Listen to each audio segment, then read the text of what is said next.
Good morning વિદ્યાર્થી મિત્રો. ધોરણ 10 પ્રકરણ 1 અહીં આપને દ્વિવિસ્થાપન પ્રક્રિયા વિશે ચર્ચા કરીશું. સૌથી પહેલાં વિદ્યાર્થી મિત્રો વ્યાખ્યા જોઈએ.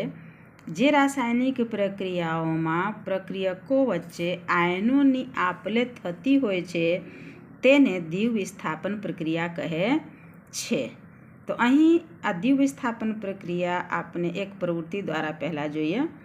આ પ્રવૃત્તિ માટે 2 કસ નળી લઈશું. એક કસ નળીમાં સોડિયમ સલ્ફેટનું દ્રાવણ લઈશું 3 ml જેટલું, અને બીજી કસ નળીમાં બેરિયમ ક્લોરાઇડનું દ્રાવણ લઈશું, એ પણ 3 ml જેટલું લઈશું.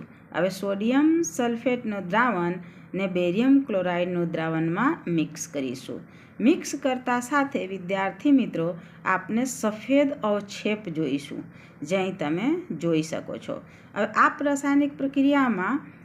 રાસાયણિક પ્રક્રિયામાં સફેદ અવક્ષેપનું નિર્માણ થાય છે, એટલે એને અવક્ષેપન પ્રક્રિયા પણ કહે છે. હવે આ જે સોડિયમ સલ્ફેટ અને બેરિયમ ક્લોરાઇડ વચ્ચે રાસાયણિક પ્રક્રિયા થાય છે એને આપણે સમીકરણ દ્વારા જોઈએ. અહીં આપણે સોડિયમ સલ્ફેટનું દ્રાવણ લીધું અને બેરિયમ ક્લોરાઇડનું. તો સોડિયમ સલ્ફેટ વત્તા બેરિયમ ક્લોરાઇડ બેઉ પ્રક્રિયા કરીને શેનું નિર્માણ કરે છે? બેરિયમ સલ્ફેટ અને સોડિયમ ક્લોરાઇડનું નિર્માણ કરે છે. હવે અહીં આયનોની આપ-લે ક્યાં થાય છે વિદ્યાર્થી મિત્રો?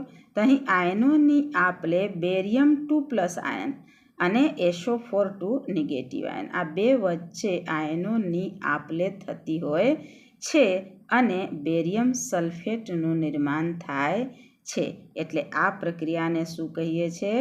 દ્વિવિસ્થાપન પ્રક્રિયા કહીએ છે. કેમ કે વ્યાખ્યામાં આપણે જોયું હતું વિદ્યાર્થી મિત્રો કે જ્યારે પ્રક્રિયકો વચ્ચે આયનોની આપ-લે થતી હોય તેને આપણે શું કહીએ છીએ? દ્વિવિસ્થાપન પ્રક્રિયા કહે છે.